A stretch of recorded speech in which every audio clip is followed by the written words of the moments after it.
Bonjour à vous. Eh bien, le cours de ce matin va porter sur les blessures du mois, les blessures essentielles du mois, et les systèmes de défense du mois, et en troisième point, les méthodes pour éventuellement cicatriser davantage et éviter que les blessures ne virent en trauma.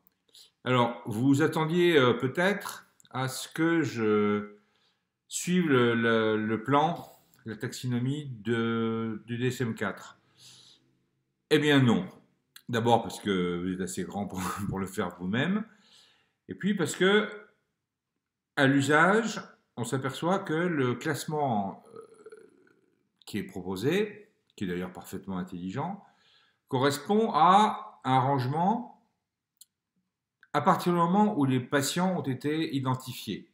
C'est-à-dire que c'est extrêmement pratique pour identifier un patient à condition d'avoir sa fiche clinique déjà faite.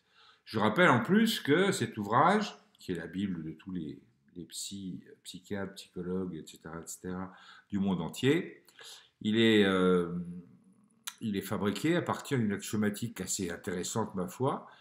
On classe la nosologie en fonction des médicaments possibles, ce qui pose un certain nombre de problèmes. Alors, globalement, les latins font une critique d'entre 5 et 10% de ce classement, ce qui n'empêche pas d'utiliser, évidemment, c'est bien clair.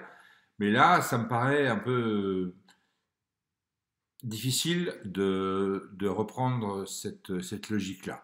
Alors, je vous rappelle que les mécanismes de défense qui sont classés dans cet ouvrage, il y a 7 types de, de mécanismes de défense factuels, donc passage à l'acte, agressivité contre soi ou les autres, hypochondrie, somatisation.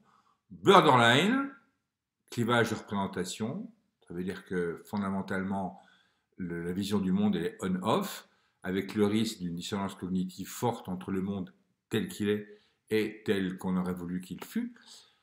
Troisièmement, le désaveu, donc déni, projection, faux self, repli autistique, une crypte mentale. Quatrièmement, narcissique, omnipotence, idéalisation, dépréciation du monde extérieur, et éventuellement euh, une quérulence dans la mesure où, en se plaignant du monde, on attire l'attention sur soi et on peut éventuellement générer de la pitié, de la compassion, etc. Cinquièmement, névrotique, refoulement, dissociation, hystérisation, formation réactionnelle, vous savez ce que c'est, inversion des rôles, répétition. Répétition au sens où on se rapproche d'une structure psychotique, on se rapproche seulement. Il y a des schémas que l'on reproduit qui, alors en grattant un peu, sont des schémas archaïques qui ont fonctionné ou dont on pense qu'ils ont fonctionné.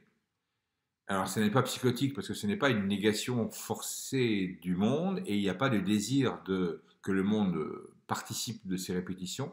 C'est comme une mécanique qui fonctionne, entre guillemets, en soi. En tout cas, pour soi.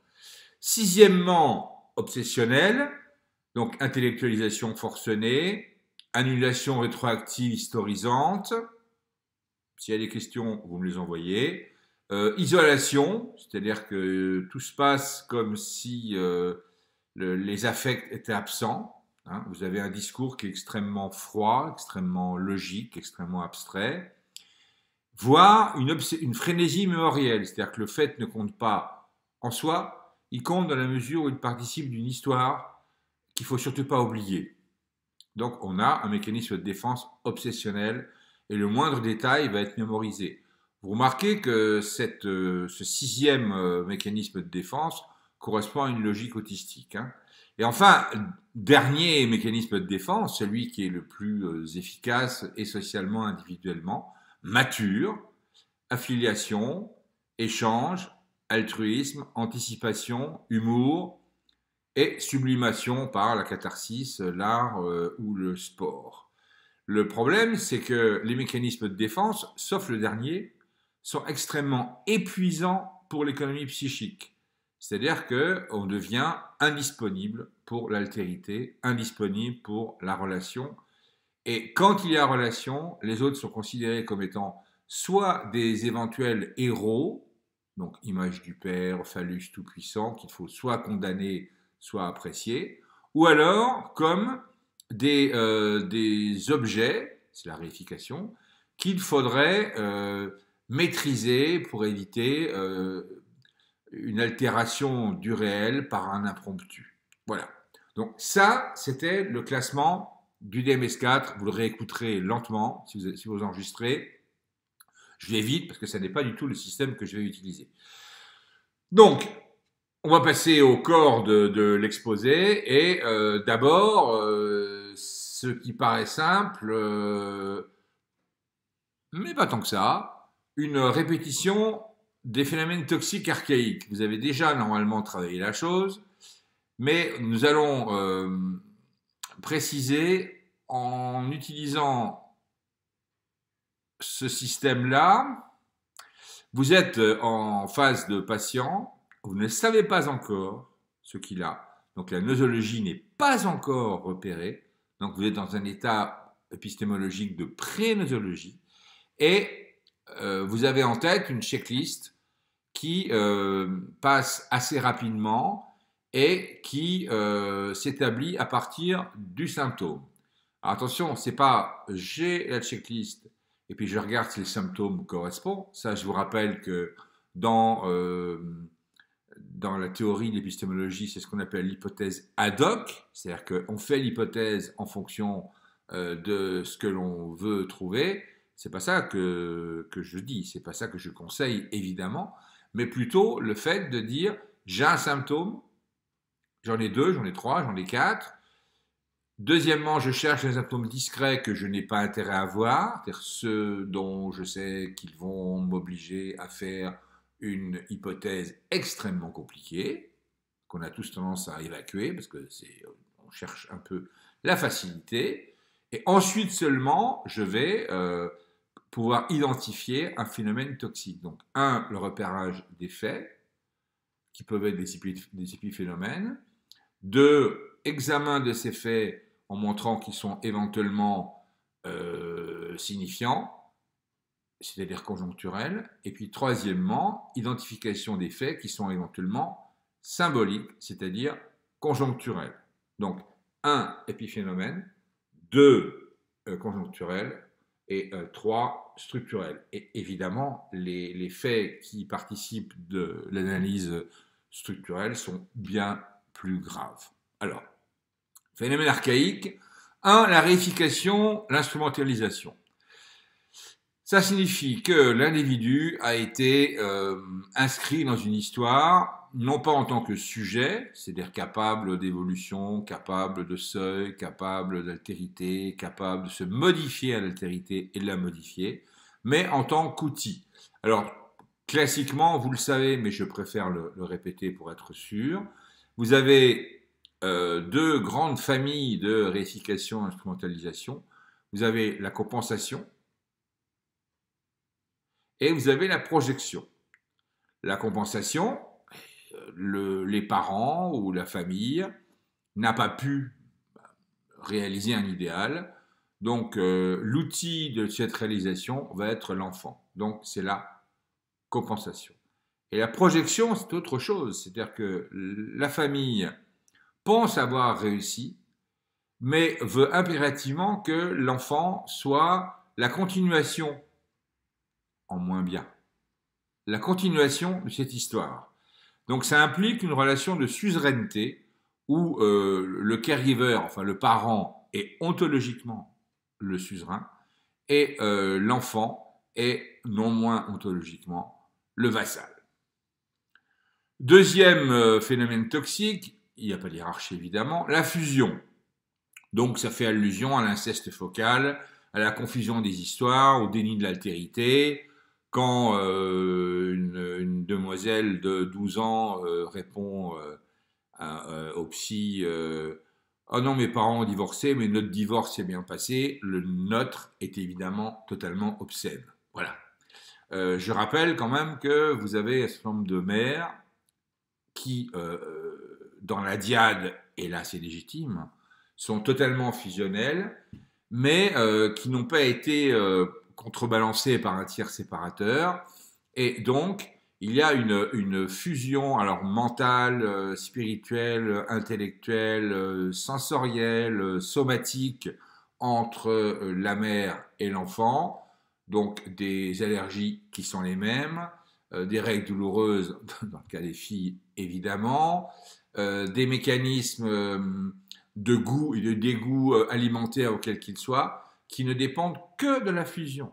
C'est-à-dire que dès que la personne, dès que l'enfant, ou l'adolescent, ou la jeune adulte, ou le jeune adulte va être confronté à l'altérité, par une sorte de miracle amoureux, si j'ose dire, c'est le miracle de l'amour, les personnes vont changer de goût. C'est-à-dire, le goût n'est pas intrinsèque, n'est pas endogène, il est exogène, et quand il y a fusion, eh bien, il va s'enquister comme si c'était endogène. Vous remarquez que c'est le même principe que nous avions vu en cours sur ce qu'on appelle le caractère de quelqu'un, qui en réalité n'est pas endogène, mais est exogène et l'insertion, je crois que j'avais dit l'enquistement à l'époque, dans une position téléguidée, instrumentalisée par les parents, une position opportuniste, ou éventuellement un des systèmes de défense, c'est-à-dire que on reprend le numéro 1 de tout à l'heure, c'est un faux self. Voilà. Troisième phénomène toxique, je vais vite, mais vous aurez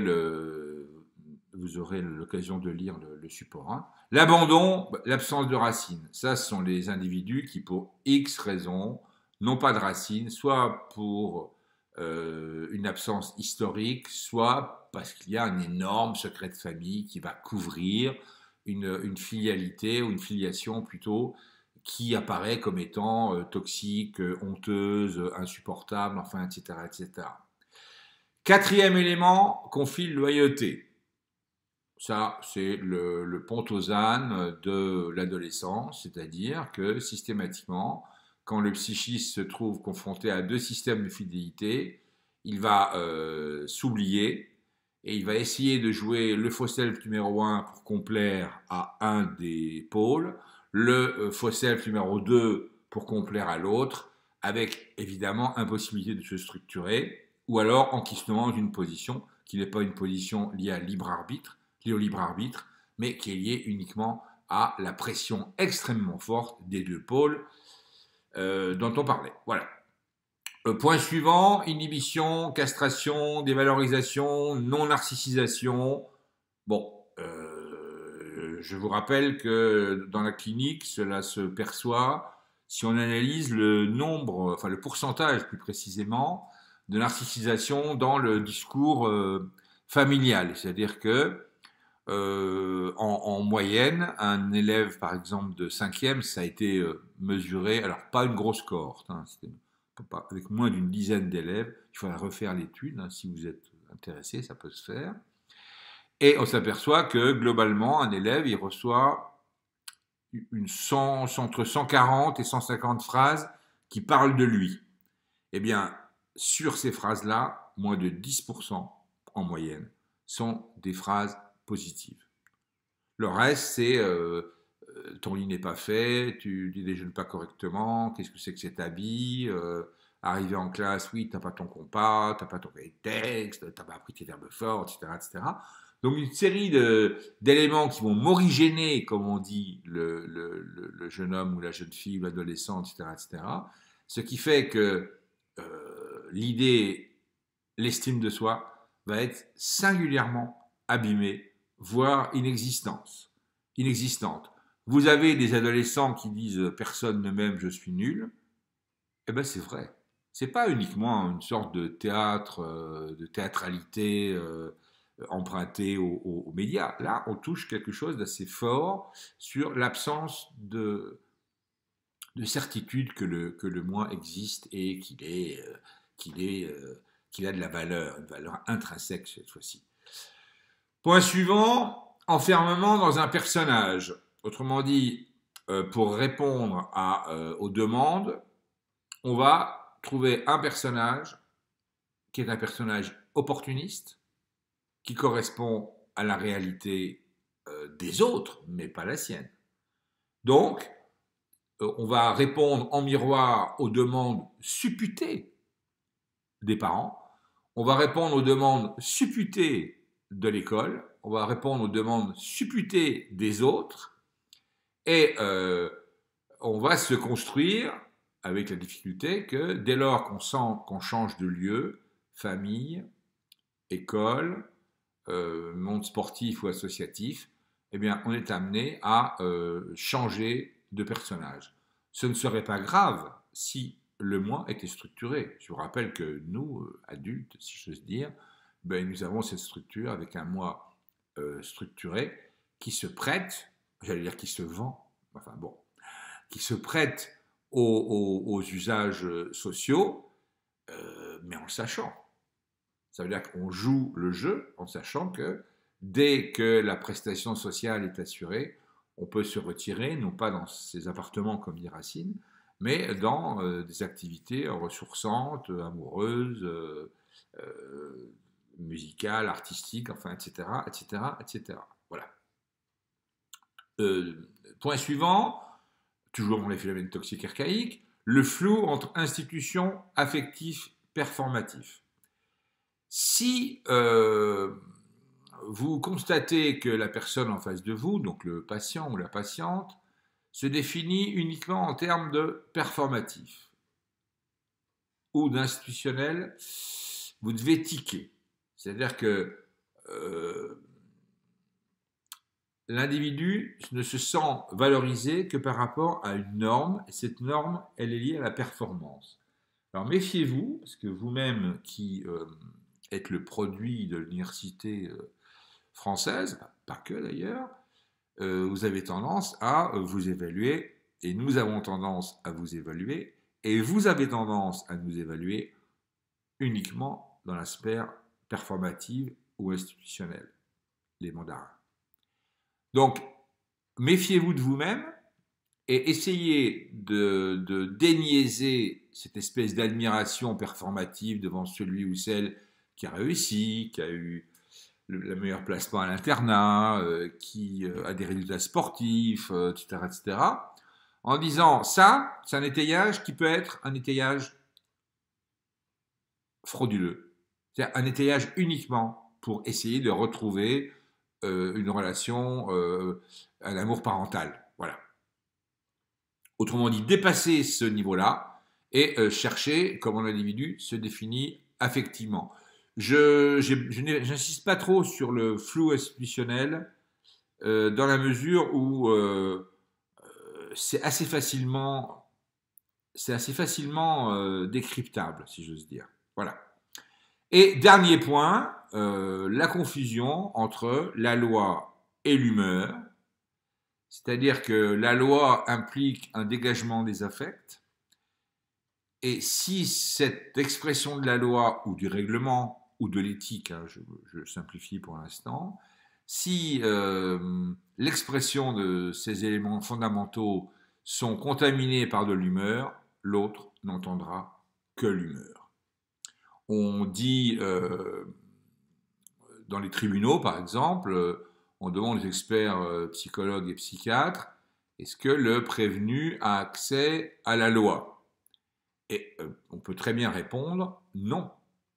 Il a accès non pas à la loi, mais au rapport de force.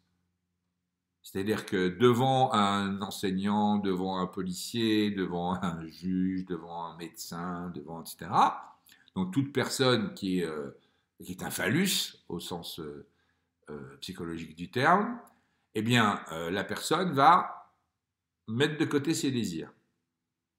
Mais ça n'est pas rationnel.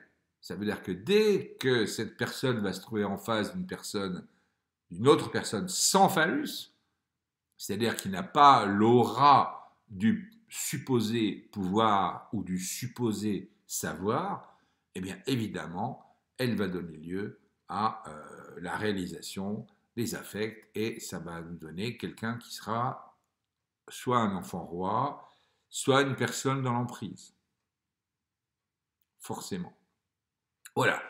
Donc, ces phénomènes archaïques, toxiques, je vous conseille vivement de vous en faire une fiche. Bon, il suffit d'imprimer celle que vous avez, parce qu'une partie des erreurs que l'on constate dans le diagnostic, à la fois en psychiatrie, en pédopsie et en psychologie clinique, viennent du fait qu'on n'a pas vraiment repéré ce qui a causé la blessure. Et donc, ayant oblitéré une partie des causes, eh bien, on ne peut traiter que le symptôme, c'est-à-dire que la conséquence, et encore, j'en doute parfois. Donc, vraiment à savoir par cœur et de manière évidente, voilà, c'est vraiment la fiche cuisine absolument nécessaire. Alors, maintenant, deuxième partie, les mécanismes de défense du moi. Donc, on est bien d'accord, on a isolé dans l'analyse, on a isolé de manière claire quelles sont les causes. Et mais maintenant, on s'attaque au mécanisme de défense du moi. Le moi, quand il est attaqué, il a une série de réflexes, heureux d'ailleurs, qui, qui participent à la fois de réflexes primaires archaïques, alors, qui sont liés à la phylogénèse, c'est-à-dire au fonctionnement du cerveau limbique archaïque, comme les animaux, par exemple, une antilope, un bébé antilope, je ne sais pas, un antilopon, je ne sais pas comment on dit, il va sans aucun problème, au moment où il naît, s'il naît alors que sa mère est en train d'échapper à un fauve, il se met à courir dans la bonne direction. C'est-à-dire qu'il n'a pas besoin qu'on lui ait appris dans quelle direction il fallait aller et que le lion, que la gueule du lion était évidemment terrifiante. Alors, ça s'appelle la phylogénèse. C'est une mémoire de l'espèce qui ne passe pas par le cortex. D'autant plus que, rions un peu, les animaux n'ont pas de cortex préfrontal ou suborbital, alors que nous en disposons. Ça signifie qu'il y a une partie de ces réflexes qui sont archaïques. Par exemple, les sociologues sont aperçus que les enfants ont peur des ours, alors même que dans leur région, il n'y a pas d'ours depuis 3, 4, 5, 6 millénaires. Vous avez un certain nombre de peurs qui sont liées à l'histoire de l'espèce. Vous savez, je crois vous l'avoir déjà dit, mais je ne suis pas sûr, les cauchemars des enfants, alors 2 ans et demi, puis 5 ans et demi, puis 7 ans, enfin bon, vous connaissez ça aussi bien que moi, j'espère, il y a intérêt, sont différents selon les garçons et les filles. Les filles ont plutôt des cauchemars où des bêtes sortent de sous le lit, alors que les garçons ont plutôt des cauchemars comme si quelque chose, une bête quelconque, descendait du plafond. Et les spécialistes de l'homme préhistorique nous ont expliqué, parce que évidemment nous ne savions pas, que pendant des millénaires, ça veut dire des centaines de milliers d'années, hein, les dames étaient sur les branches basses des arbres ou les rochers pour garder les nouveau-nés. Je rappelle que l'espérance de vie devait être de 20-25 ans à l'époque, donc vous voyez. Et donc le danger venait d'en bas, d'un fauve, d'une bestiole quelconque qui pensait que les humains étaient des proies, alors que les hommes allaient chasser, et le danger venait d'un rocher, d'un arbre, d'un défilé de falaises, etc. Donc le danger vient d'en haut. Donc il y a quelques traces de phylogénèse. Peut-être que la peur du viol et la peur des endroits inquiétants est liée à la phylogénèse plus qu'à la culture. Je ne sais pas. À vous de réfléchir à cette problématique. Et de l'autre côté, vous avez des mécanismes de défense qui sont pour le coup culturels, donc qui sont liés à des mécanismes qui mettent en jeu le cortex, ce qu'on sait du monde, la modélisation, etc. Voilà. Donc, attention à bien dissocier les choses, et quand vous repérez un mécanisme de défense, demandez-vous d'où il vient. C'est-à-dire, est-ce qu'il y a dans la famille, est-ce qu'il y a dans les proches, est-ce qu'il y a dans la saga familiale, donc c'est pas forcément la famille, c'est le discours porté sur la famille, est-ce qu'il y a déjà occurrence de ce genre de fonctionnement. Voilà. Alors, premier mécanisme de défense, il n'y a pas d'ordre évidemment, le refoulement. Alors le refoulement, il est fondé évidemment sur l'existence d'un surmoi élaboré, c'est-à-dire parlé, hein, qui a été proféré, qui a été parlé, qui a été répété. Et l'idée, c'est que euh, comme le monde extérieur a été générateur de blessures, quel qu'il soit, alors la blessure, c'est une partie des éléments qu'on a vus tout à l'heure, évidemment, c'est comme si, par une sorte de contamination, tout ce qui affecte, donc besoin de tendresse, de sentiments, d'amour, etc., va être refoulé. Autrement dit, tout ce qui bouscule, tout ce qui rappelle le schème de la bousculade traumatisante va être refoulé. Donc la sexualité va être refoulée parce que le bouleversement hormonal du désir rappelle par analogie le bouleversement de la blessure. Donc là, l'idée, c'est de voir quels sont les schèmes qui sont en jeu. Vous avez un schème actuel traumatisant puisqu'il n'est pas encore parlé, qui rappelle confusément un bouleversement, c'est-à-dire une disruption, comme on dit maintenant, c'est-à-dire un discontinu, un hiatus, un clivage, vous voyez, il y a de quoi faire pour signifier ce genre de choses. Et donc, l'inconscient va immédiatement faire le lien analogique entre les deux et va donc refouler tout ce qui évoque par analogie la cause du premier discontinu. Voilà. D'où refoulement du désir, refoulement de la colère, refoulement de l'affect, refoulement de tout ce qui risque de vous bousculer. Alors, ça va avec cette idée qu'il faudrait contrôler. Ça va avec cette idée que ce qui vous arrive d'inopiné, d'impromptu, est insupportable. D'ailleurs, l'actualité actuelle montre bien, je vous renvoie à un certain nombre d'écrits que j'avais pondus là-dessus. L'actualité renvoie au fait que l'impromptu, au lieu d'être accepté, introjeté et éventuellement combattu, eh bien, on l'impute à un grand autre, les Chinois, les méchants, Satan, etc. Et parallèlement, on impute la réparation possible à un grand autre, Salvateur. C'est l'héroïsation de tel ou tel. La presse s'en est fait l'écho et les réseaux sociaux ont chanté à l'envi les valeurs supputées de telle ou telle personne. Bon. Eh bien, ça participe du refoulement. J'espère avoir été clair parce que c'est extrêmement compliqué le refoulement. C'est pas uniquement une sorte de couvercle. C'est beaucoup plus compliqué. C'est la recherche d'analogie. Et une fois que l'analogie est trouvée, tout ce qui ressemble de près ou de loin va être censuré.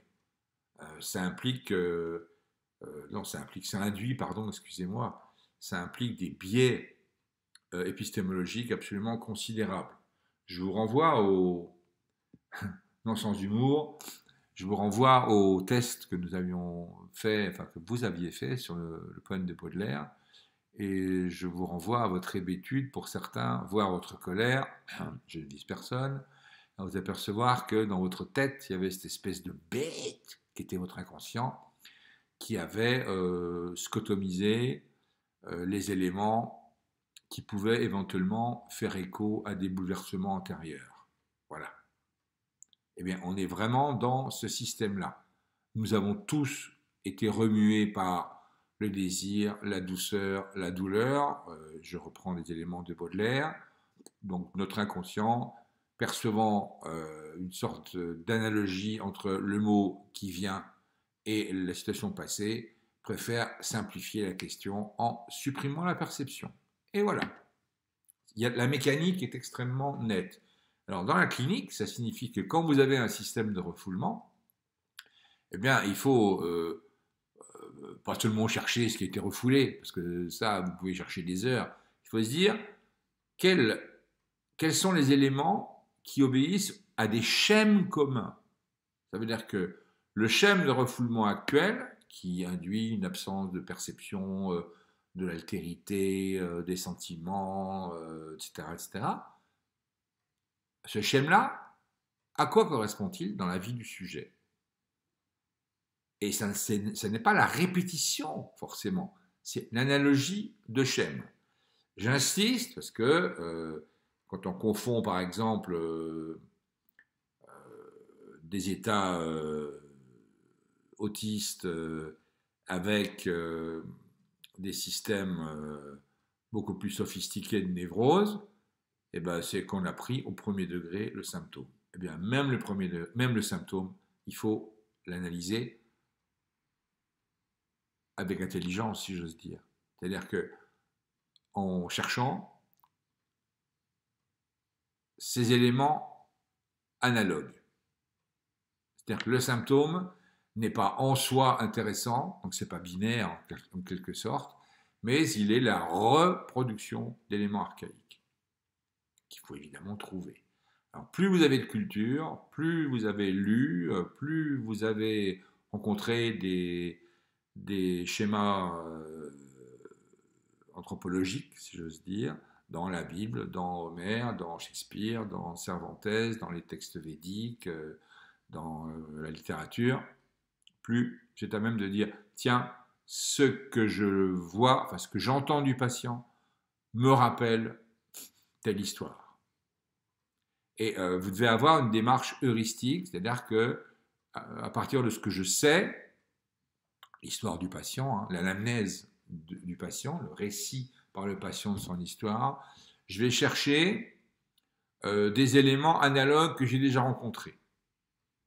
Et je l'ai déjà dit, vous pouvez éventuellement ne pas suivre avec attention le cours, encore que voilà, mais vous avez largement intérêt, dans ce cas-là, à connaître parfaitement la Bible. Quand je dis la Bible, c'est la Bible, le Coran, la Torah, etc. Si possible, dans la version la plus ancienne, voilà, et pas dans les interprétations doctrinales et historisantes. Hein, bon, lire Shakespeare, Sophocle, etc., etc., et vous dire, voilà, ça, je l'ai déjà vu quelque part. Ou des tableaux, si vous avez une culture iconographique, servez-vous-en, ne ratez pas la chose. Ou cinématographique, moi ce n'est pas ma tasse de thé, mais je reconnais que vous avez aussi la répétition de schèmes anthropologiques dans ces créations artistiques. Voilà. Deuxième point, donc ça c'était le refoulement, la formation actionnaire. Donc c'est un cas particulier de refoulement, mais la structure n'est pas tout à fait la même. C'est-à-dire que je vais avoir une réaction à ce qui m'arrive en faisant exactement le contraire. Ça veut dire que l'esprit se dit, je vais trouver une sorte de symétrie, où je vais forger une symétrie, et je vais faire le contraire de ce qu'il faudrait faire.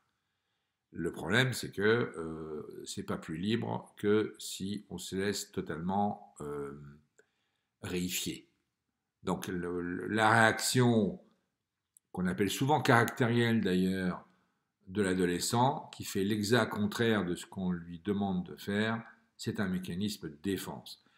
C'est un peu vain, puisqu'il va induire une forte culpabilité, mais absolument énorme. Et puis, ça va induire dans le système parental, parent-enfant, dans le système familial, dans la sphère familiale, ça va induire un système de dette particulièrement terrifiant. C'est-à-dire que le parent dit, voilà, je te donne le mode d'emploi de la vie, je te donne le règlement, toi, tu transgresses, eh bien, il faut que tu payes pour enlever la honte que tu as et que j'ai de toi. Autrement dit, il y a un système absolument terrifiant de honte, de culpabilité, de demande d'absolution, évidemment infinie, hein, qui est totalement vaine et infinie, du coup, de repassage à l'acte culpabilisant, etc., etc., c'est un cercle qui est extrêmement vicieux et qui mène à des excès, puisqu'à chaque fois qu'il y a réitération de ce cercle fatal, eh bien, on va plus loin dans le contraire, c'est-à-dire plus loin dans la transgression, donc dans la culpabilité, donc dans la honte, donc dans le désir d'absolution, donc dans la dette, etc., etc. Et c'est absolument infernal.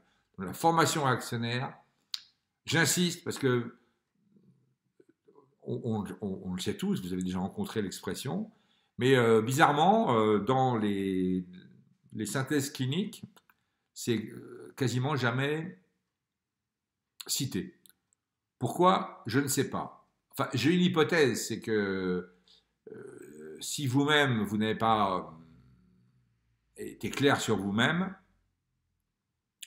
ben vous-même ayant beaucoup travaillé, vous avez tendance à être dans le performatif. Je ne sais pas si le performatif est lié à une projection, une compensation familiale, mais je me demande si ça ne traînerait pas aussi des mécanismes de fierté et donc de honte, fierté et honte étant les deux faces d'une même médaille, et avec cette idée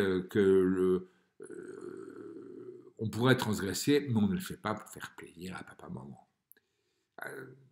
À vous de voir. Il y a l'an dernier, j'ai animé un groupe de parole de jeunes, enfin de vos collègues pédopsies, et sur l'obligatoire bonté envers les enfants et le refoulement de l'envie parfois d'éliminer ces enfants. Donc c'est typiquement la formation réactionnaire. Il y a eu des choses extrêmement intéressantes qui n'avaient pour l'instant pas été traitées. Donc cette formation réactionnaire, je vous invite à vraiment réfléchir à ce mode de fonctionnement, surtout par rapport à ce que vous êtes, avant éventuellement de le repérer chez les patients. Chaque fois que j'entends un de mes collègues dire ouais, je suis fier de ceci, je tique. Hein, les mots fierté, honte donnent l'urticaire aux cliniciens et aux psychanalystes, mais vraiment. Hein. Donc j'insiste là-dessus. Hein. Je ne vous vois pas, mais je sens que certains font un peu la tête, mais c'est pas grave. Je cite personne, mais je vois bien. Point suivant, la compensation. Alors c'est un terme qui est inventé par Adler, hein, c'est donc pas tout jeune. Hein. C'est un mécanisme destiné à contrebalancer un échec, une frustration dans un autre domaine. Dans un autre domaine. C'est-à-dire que, encore une fois, ce qui est intéressant, c'est la manière dont le patient va forger ou fantasmer une analogie entre domaines différents. On est vraiment dans une analyse qu'on a appelée jadis analyse structuraliste. Ça n'est pas très à la mode actuellement, mais peu importe. Cliniquement, ça tient la route.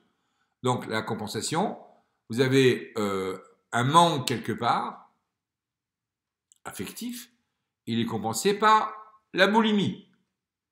C'est-à-dire qu'il y a une analogie fantasmée entre la nourriture réelle et, on va dire, la nourriture affective. On compense une infirmité physique par une grande activité intellectuelle. C'est-à-dire que l'esprit fonctionne de manière frauduleuse, ça ne marche pas vraiment, hein, comme s'il y avait des vases communicants. Ce que je perds d'un côté, je le gagne de l'autre. Alors, la difficulté, c'est que cette mécanique, qui est une mécanique, hein, qui ne correspond pas vraiment à un sens particulier, alors même si pour les sens ça fonctionne, mais pas pour les sens ça fonctionne, mais pas pour le cortex. La surcompensation est dangereuse. C'est-à-dire si je surcompense, je vais oublier quel est le manque d'origine, et à force de surcompenser, eh bien, je vais me trouver devant une structure hystérisée.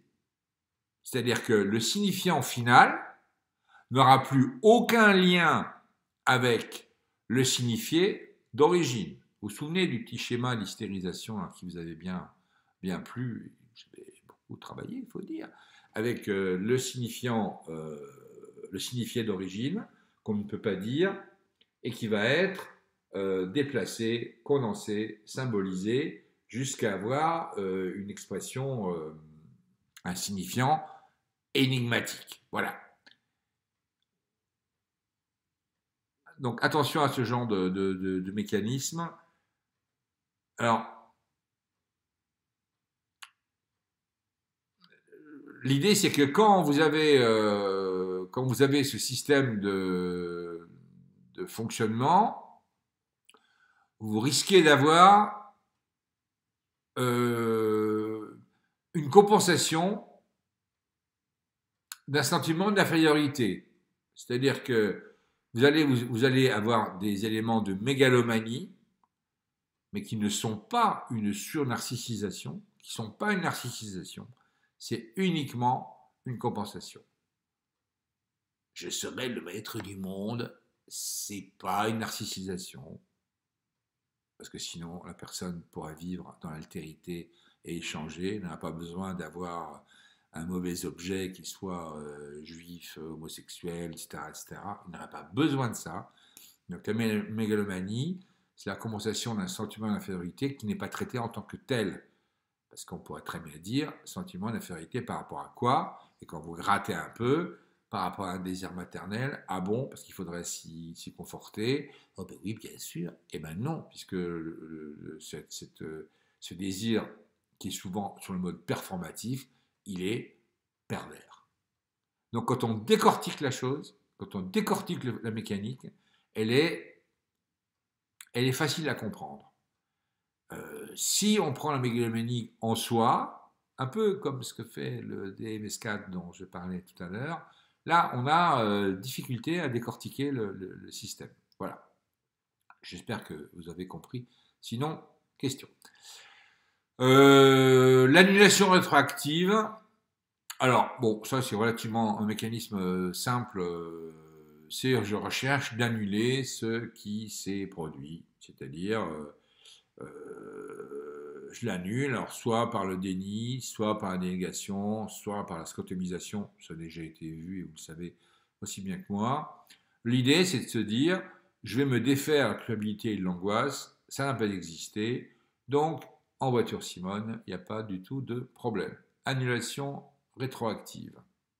Alors qui est soit volontaire, soit inconsciente, soit semi-consciente, soit qui passe par des drogues, c'est-à-dire des éléments qui vont de fait modifier le seuil de tolérabilité, modifier le seuil de tolérance, modifier le seuil de sensibilité, ce qui fait que les problèmes n'existent plus. Hein. Je vous rappelle une des causes de l'alcoolisme, c'est pas la seule. Une des causes des addictions, c'est pas la seule. C'est une manière de faire baisser les seuils. Quelque chose m'angoisse, quelque chose me fait mal. Eh bien, je vais modifier mon seuil de sensibilité et c'est comme si, entre guillemets, ça n'existait pas. Donc évidemment, je reste dans une logique qui est efficace, sauf que je ne suis plus moi. Hein. Vous connaissez tous des patients qui prennent un Lexomil comme on prend un verre d'eau, qui sont sous Prozac quasiment à vie, et qui savent que leur taux de dopamine, sérotonine, pardon, il est régulé, donc pourquoi s'en faire? Ça leur permet d'assurer la paix sociale, la paix familiale. La question, je veux dire, philosophique, c'est est-ce que c'est toujours eux, quoi? Moi, je suis de ceux. C'est un débat que j'ai eu avec des confrères hein, et des consoeurs qui pensent que le moi doit être dans son expansion. et que si pour sa survie, on est amené à feutrer ses sentiments, feutrer les désirs, c'est pas bien, c'est pas éthique. Vous remarquez que là, je sors du schéma, je sors de la sphère clinique pour être dans l'éthique, hein. Mais parlez-en autour de vous. C'est le même, enfin, la même logique. Vous avez des gens qui préfèrent ne pas prendre d'antidouleur en disant je suis plus moi quand que je perçois ce que je ressens. C'est parfaitement légitime. Tout comme est légitime, tout comme est légitime la position inverse, je ne veux plus souffrir, donnez-moi ce qu'il faut. Donc encore une fois, là, ce cours est compliqué parce que quasiment à chaque point, vous allez vous dire quel est le point de vue éthique que j'ai. C'est d'ailleurs pour ça qu'il y a une commission d'éthique un peu partout. Il y en a une au CHU, hein, d'ailleurs, et que vous pouvez la consulter.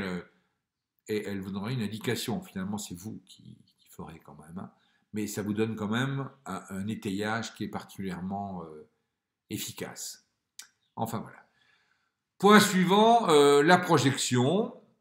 Donc c'est un mécanisme pour lutter contre le sentiment de culpabilité et le sentiment de dette qu'on n'arrive pas à s'acquitter, hein, c'est ce qu'on a vu tout à l'heure.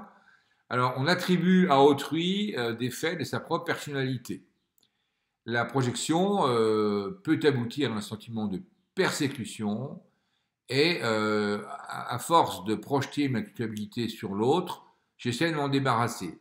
Alors c'est l'équivalent d'une distanciation, c'est-à-dire que on sait, vous savez, que pour distancier une douleur, pour distancier un trauma, pour distancier une situation pénible, on la raconte, on la narre, on fait une rupture épistémologique, si j'ose dire, on fait une catharsis, comme disait ce bon vieil Aristote, et à ce moment-là, on peut l'objectiver et donc la rendre moins acide ou moins pressante.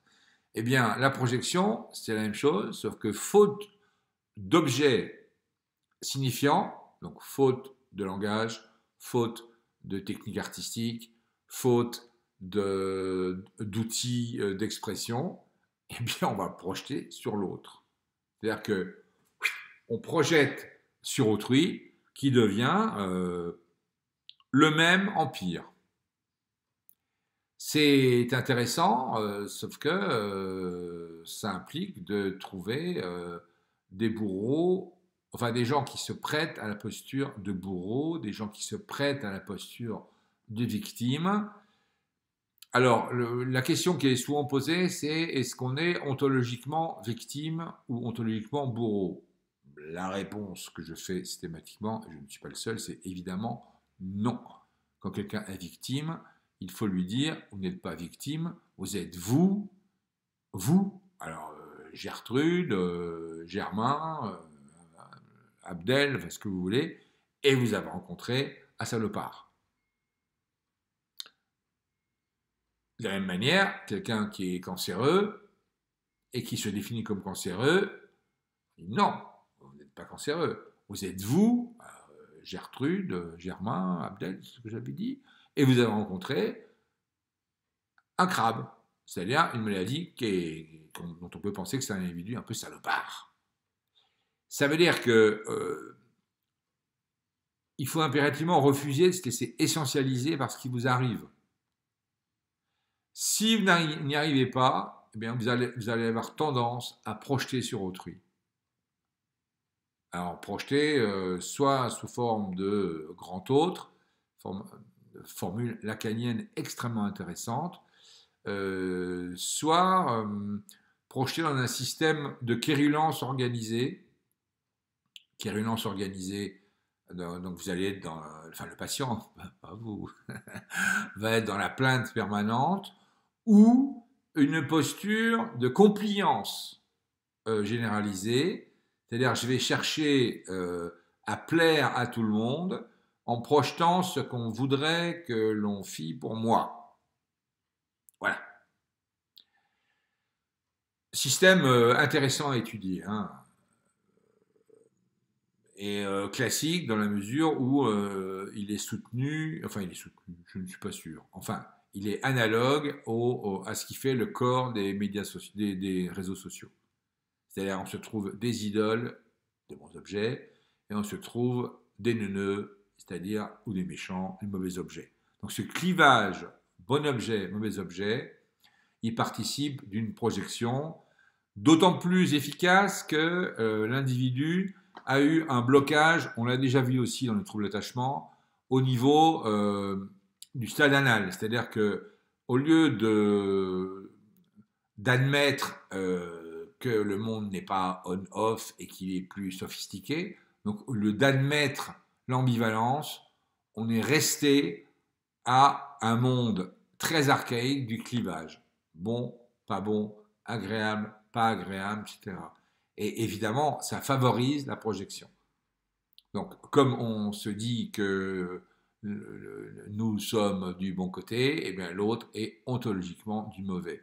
Pensez à l'analité, parce que dans l'analyse, par exemple, que vous pourrez faire, demandez-vous quel est le statut de la propreté chez la mère, dans la famille archaïque, comment ça fonctionne. Donc la projection, ce n'est pas uniquement un mécanisme adulte, mais ça met en jeu des structures mentales du clivage à l'ambivalence archaïque qui se sont mal passées. Ça se restructure, comme vous le savez, mais pensez-y, c'est fondamental. Je le dis parce que je vois dans les rapports cliniques qui sont ça n'est quasiment jamais abordé. Pourquoi? Je ne sais pas. Peut-être parce que le système hospitalier lui-même, le système médical, il est fondé sur l'idée de où je réussis, où je n'existe pas. Enfin, je ne sais pas. Ce serait à fouiller. Si vous avez des sociologues dans votre poche, demandez-leur de chercher un peu quelle est l'idéologie hospitalière et l'idéologie médicale, mais il y a, je pense, à trouver là-dessus. L'introjection, bah, c'est un peu le pendant du précédent, la projection. Donc l'introjection, c'est le fait de chercher à s'incorporer l'autre et de vouloir qu'il vive en nous. C'est-à-dire que au lieu de voir la différence et de dire il est différent, je suis différent, elle est différente, et c'est parce qu'il y a différence qu'il peut y avoir alliance, eh bien, on va se mélanger à l'autre, ce qui permet d'éviter de percevoir, c'est-à-dire de mettre des mots sur sa propre différence, c'est-à-dire sa propre douleur, et ça évite la douleur et la frustration. C'est souvent le cas lors d'un deuil. Dans le deuil, il y a introjection de l'autre. Alors, encore une fois, ce mécanisme de défense, il n'est pas forcément, c'est pas un mécanisme qui est pathologique. C'est un mécanisme qui est, comme tous les autres d'ailleurs, hein, c'est dans leur excès qu'ils sont, dangereux. Mais sinon, on peut dire qu'ils sont parfaitement utilisables, sauf s'ils s'enquistent. Parce que s'ils s'enquistent, on passe d'une défense névrotique légitime à une défense toxique, psychotique. C'est le fameux passage d'une structure névrotique qui concerne un secteur de la personnalité et un temps seulement de la vie, à une structure psychotique qui s'installe dans le temps. Voilà. Pas très difficile à comprendre. Ensuite, la fantasmatisation des pulsions, c'est-à-dire qu'au lieu de travailler son désir pour en trouver une expression symbolique, on va le fantasmer. C'est-à-dire qu'on crée un monde imaginaire et au fur et à mesure, ce monde imaginaire va quitter, se désancrer du réel, puisqu'il n'y a pas de symbolique. Vous vous souvenez, RSI, imaginaire, symbolique, réel, hein, cette structure que nous avons utilisée depuis quand même quelques temps que nous pratiquons, si j'ose dire. Eh bien, dans la fantasmatisation des pulsions, on va totalement oublier le réel au bénéfice d'un monde délirant, je vous rappelle, je crois l'avoir déjà dit, mais tout de même que l'étymologie de délirant, c'est délirer en latin, qui veut dire sortir du sillon. Le risque, c'est la schizophrénie. Donc le risque Alors, au début, ça n'est pas un risque, c'est juste une fuite légitime. Si elle s'installe, ça peut donner lieu à la dichotomie entre le monde réel qui est falot, qui est triste, qui est exaspérant, etc., etc., et un monde imaginaire, c'est-à-dire une structure schizoïde d'abord, mais éventuellement schizophrénique par la suite. Donc attention au virage psychotique d'une défense qui au départ n'était que névrotique, c'est-à-dire normale. On est bien d'accord. Hein. Ensuite, substitution ou déplacement, eh bien c'est assez simple. On décharge sur quelque chose ou quelqu'un l'agressivité que l'on ressent pour une autre personne. C'est-à-dire qu'on fait payer à quelqu'un d'autre parce qu'on n'arrive pas, on n'a pas ni le courage, ni la force, ni l'énergie de traiter l'objet correct. Donc, on va déplacer, substituer. Donc, ce déplacement, encore une fois, il est légitime à court terme si, au lieu d'agresser quelqu'un, on va couper du bois, c'est le cas d'un de mes patients actuels, c'est ce que je lui ai conseillé et il le fait, on met en place une substitution ou un déplacement qui est légitime, organisé, socialement intéressant. Vous aurez remarqué que cette structure-là, quand on la travaille, c'est-à-dire quand on la travaille en réinstaurant ou en instaurant du symbolique, ça devient la catharsis d'Aristote. C'est-à-dire que je vais décharger la crainte et la pitié, en grec c'est dia eleu kai phobou. Je vais décharger sur un personnage tragique, par la crainte et la pitié, ce que moi, je n'arrive pas à mettre en œuvre dans ma propre vie. Et donc ce déplacement-là, il est parfaitement légitime. Là où ça devient compliqué, c'est quand ce déplacement, dans lequel la catharsis est symbolique, je sors du théâtre et c'en est fini, je sors de la corrida et c'en est fini, je sors de la réunion de boxe et c'en est fini, je sors de ma salle de sport et j'en ai fini, je sors de ma salle de cinéma X et c'en est fini. Ça devient dangereux, disais-je, quand ça n'est plus symbolique, c'est réel. Donc quand je trouve un bouc émissaire réel, que je martyrise réellement, que je harcèle réellement, tout ça parce que je ne peux pas, pour des raisons archaïques, m'en prendre à la cause première de mes difficultés ou de mes blessures. Donc vous voyez bien, chaque fois que vous avez un système de défense, il est légitime, il est admissible, évidemment, mais s'il s'enquiste sans symbolique, il devient toxique. C'est un peu la loi générale de ce que je dis ce matin, hein, on est bien d'accord. Et autrement dit, quand vous êtes en face d'un patient, dites-vous, voilà, est-ce que la réaction que le patient décrit, est-ce qu'elle est chronicisée? Et si elle est chronicisée, est-ce qu'elle est toujours induite par la blessure d'origine ou est-ce qu'elle s'est déplacée? Substitution, déplacement, c'est ce que je suis en train d'expliquer, vers un autre objet, ce qui fait que si je traite le symptôme, eh bien, je n'ai pas accès aux vrais enjeux, à la structure nodale, comme on dit, au schème nodal, qui est la première blessure. Première blessure non traitée, je trouve un bricolage efficace hein, qui permet de me trouver un bouc émissaire, et puis je le répète, et à la fin, j'ai totalement oublié que le bouc émissaire n'est que l'avatar, si j'ose dire, l'ersatz de la vraie cause que je ne traite pas.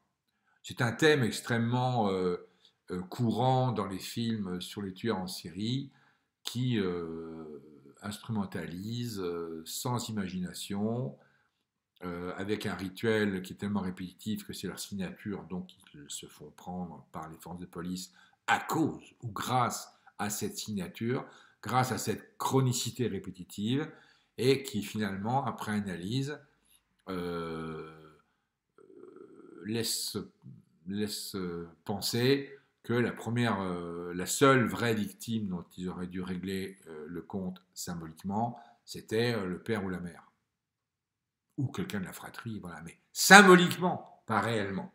Donc il y a une double variation de cette défense, c'est qu'un, elle se chronicise, et deux, au lieu de se développer dans le champ du symbolique, elle se développe dans le champ du réel de manière intimement pathologique, et criminogène en l'occurrence. Voilà. Oui, c'est tout. Point suivant, la conversion. Alors, la conversion, alors, si vous êtes bien dressé à la rhétorique clinique, de dire conversion, total hystérie de conversion. Évidemment, et vous avez raison. C'est une transposition inconsciente d'une angoisse sur une partie de son corps. Ça veut dire que la blessure d'origine, qui peut être une erreur, qui peut être un contresens sur un événement passé. Donc, cette blessure initiale crée une cicatrice qui n'est jamais traitée et crée de la dette pour réparer cette fichue cicatrice ou cette fichue faute supputée. Et l'inconscient va projeter par un système d'analogie extrêmement compliqué sur une partie du corps. Alors, c'est le cas, évidemment, des maladies psychosomatiques où un mécanisme psychologique devient physique. Alors, dit comme ça, c'est facile, mais c'est pas exactement ça. Ça veut dire que le signifiant, vous savez que j'ai souvent tendance à prendre comme schéma des schémas linguistiques. Hein. Eh bien, on va dire que faute de langage articulé, faute de logos, faute de mythos pour raconter de manière lyrique, ce qui serait l'idéal pour la catharsis, eh bien l'inconscient va utiliser un proto-langage informe, informel, comme le cri des bébés, hein, confère les troubles d'attachement, et ce langage, c'est un langage sommaire, avec un vocabulaire sommaire, une syntaxe sommaire, c'est le langage de l'affection psychosomatique. Alors, je vous renvoie à Anzieux, qui, dans le mois Pau, a le premier analysé extrêmement finement en quoi la peau était une sorte de langage analogique et que l'on peut décrypter. Alors, c'est évidemment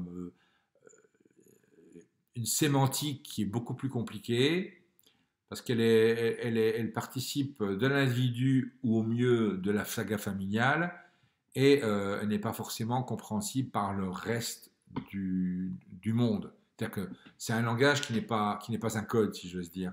C'est un langage qui a un signifiant une bouteille à la mer, mais avec l'idée que personne ne pourra la décrypter. Personne ne pourra la trouver, l'ouvrir, trouver les messages, décrypter, etc., etc., etc. Et cette conversion, elle est intéressante dans la mesure où il n'y a pas de langage. C'est-à-dire que si un patient n'a pas de langage, ou si un patient a un langage qui est trop élaboré, c'est-à-dire trop téléguidé par les usages sociaux, vous devez flairer dans un autre domaine et chercher un système de conversion. Chercher ou l'induire, ça m'est arrivé une fois seulement, d'aboyer pendant 6 mois avec un patient catatonique, très brillant, un langage extrêmement fleuri, mais malheureusement décalqué du langage maternel par une mère extrêmement réifiante, possessive, castratrice, sans doute incestueuse, etc. Et j'ai vite vu que si je passais par le langage, euh, j'allais me faire rouler dans la farine. D'ailleurs, sachant qu'il entrait dans un travail thérapeutique, il a lu Lacan, Freud, Adler, Jones, etc., qu'il a assimilé extrêmement bien. Il m'a raconté des faux rêves. Donc j'ai vite compris que ce langage-là était grillé.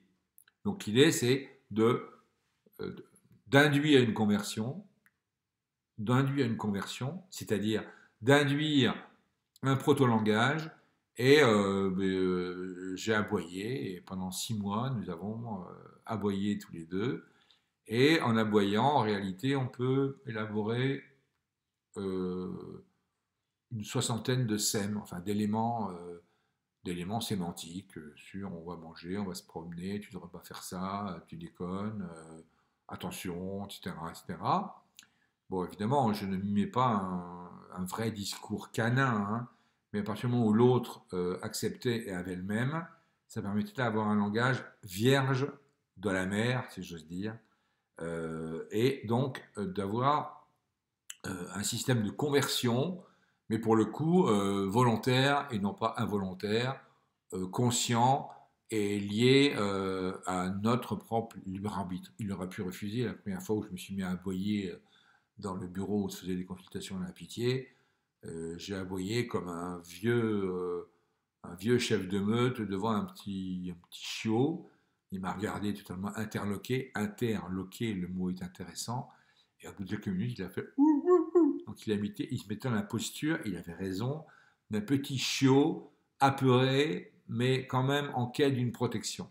Donc on rejouait par une conversion sémantique, on rejouait des éléments langagiers pour remplacer un système langagier totalement contaminé par une structure maternelle perverse. Voilà. Ça veut dire que la conversion, c'est pas uniquement mauvais comme on le dit actuellement. On a l'impression toujours pareil, dans les réunions de synthèse, quand on parle de conversion, on sent que tout le monde serait dit ah c'est pas bien. Eh ben si, c'est mieux que rien. C'est-à-dire que c'est déjà un proto-langage. Et pour mémoire, vous savez que je travaille beaucoup en néonat actuellement, sur les cris des enfants, les cris des nouveau-nés. Eh ben, c'est pareil. C'est-à-dire que le nouveau-né, il n'a pas de langage articulé, il n'a pas de logos, il n'a pas de mythos, et pour autant, il exprime des demandes, enfin, il exprime au moins 4 demandes. Demande de nourriture, demande de câlin, demande de massage parce qu'il a des coliques, et puis demande d'occuper l'espace physiquement en hurlant. Eh bien, ces 4 blocs de signifiants sont un proto-langage qu'il faut déchiffrer. Et on pourrait dire, oh, ben oui, il fait une hystérie de conversion. Ben oui, parce qu'il n'a pas autre chose. Il n'a pas le langage. Il l'aura par la suite. Mais il y aura toujours cette trace. Quand je ne suis pas compris, je passe par autre chose. Le cri, la manifestation, le gilet jaune. Non, pardon, excusez-moi, c'est le mauvais goût. Et la bouderie, le mal de dos, la compliance, la quérulence, la victimisation, la position christique, euh,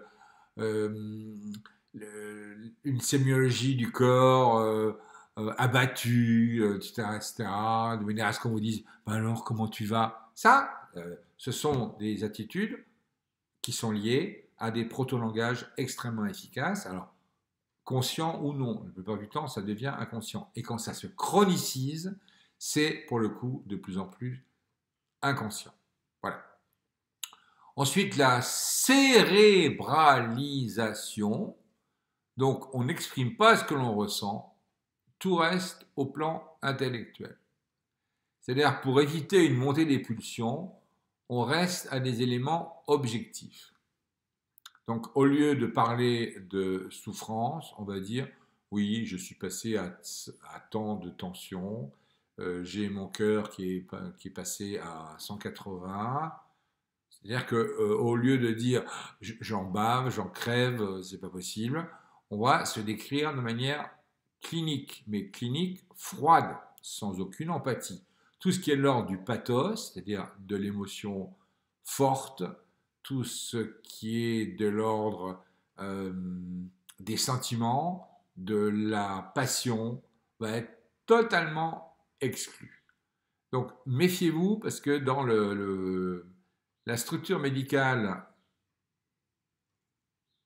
on a tendance à transformer le chaud en froid, c'est-à-dire qu'on regarde plus l'imagerie que l'émotion, surtout avec le développement des IRM et autres joyeusetés.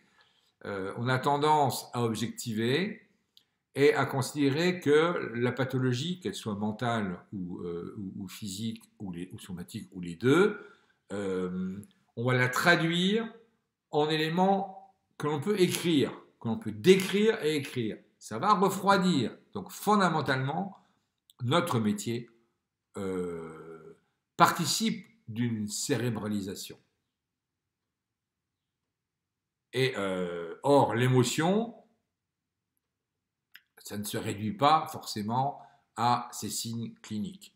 Alors, il y a tout un courant actuel qui espère vivement que pouvoir démontrer en neurosciences que le sentiment, c'est de la chimie. Mais oui, le problème, c'est que c'est la poule et l'œuf.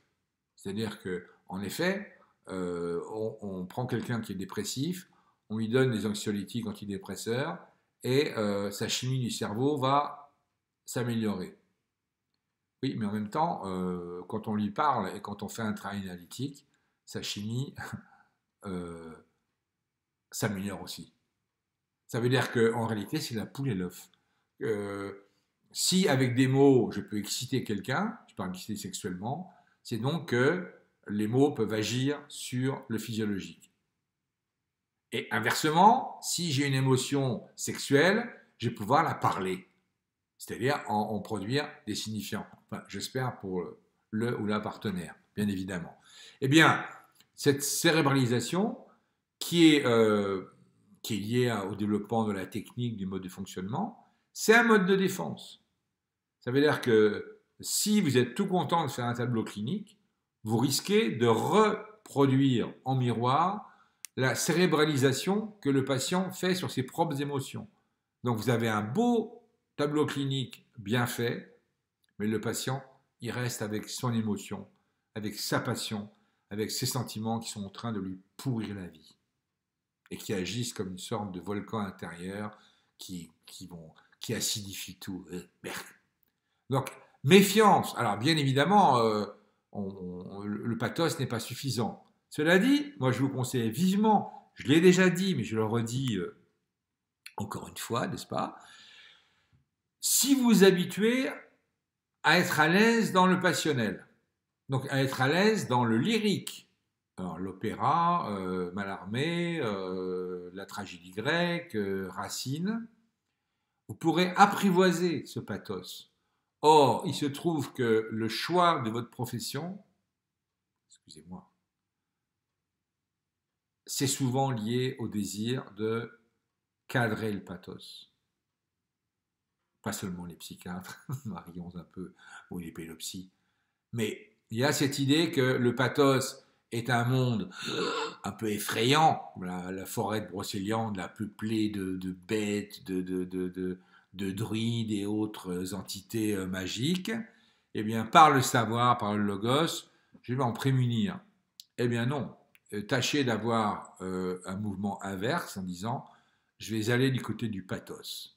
Donc relisez ce soir Shakespeare, relisez Bérénice de Racine, relisez Madame Bovary, relisez un certain nombre d'ouvrages, et vous allez vous apercevoir que le monde du pathos, on peut, pas forcément l'apprivoiser, mais on peut être dedans, sans que ce soit dramatique.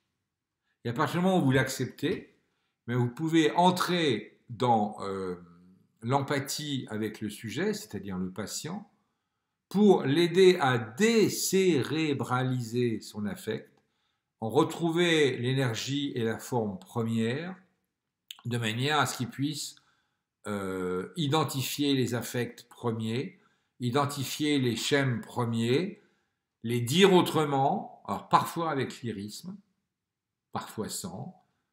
L'idée, c'est d'avoir les deux. et en fait d'être en paix avec son histoire et de ne pas se tromper d'histoire. Oui, je disais les deux discours parce que comme vous le savez, dans le traitement du stress post-traumatique, à l'expérience, il faut deux discours. Un discours cérébral, donc on reprend l'écho de la cérébralisation dont nous parlons actuellement, un discours intellectuel, genre procès-verbal, c'est-à-dire que les choses sont binaires, les descriptions sont en discours objectif, les éléments sont pondérables, nous sommes proches du discours, on va dire, scientifique. Et, parallèlement, il faut un discours lyrique où l'exagération, ou l'hypertrophie, ou l'hyperbole est droit de citer, de manière à accéder à une distance épique.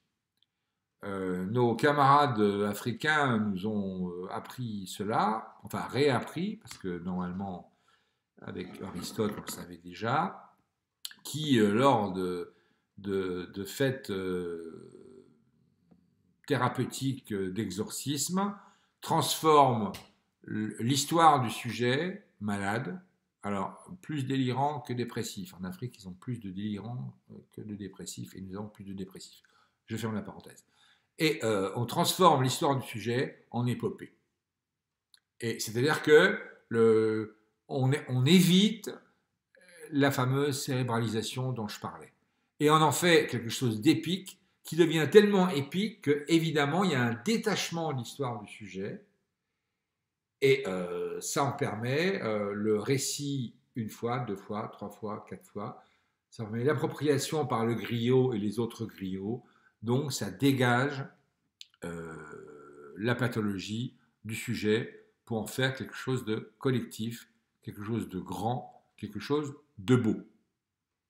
Donc, méfions-nous de notre propre tentation d'utiliser la cérébralisation. Ce serait infiniment dangereux. Et c'est infiniment dangereux. Quand je vous vois parfois me montrer des bilans cliniques qui sont parfaits, ou comme moi-même j'en fais, je me méfie. Je me dis, mais est-ce que je n'ai pas cédé à une sorte de beauté intellectuelle d'avoir un bon raisonnement? Est-ce que je n'aurais pas simplifié par une série de biais, biais de confirmation, biais de narcissisation aussi pour le psy? Aïe, aïe, aïe, aïe, aïe.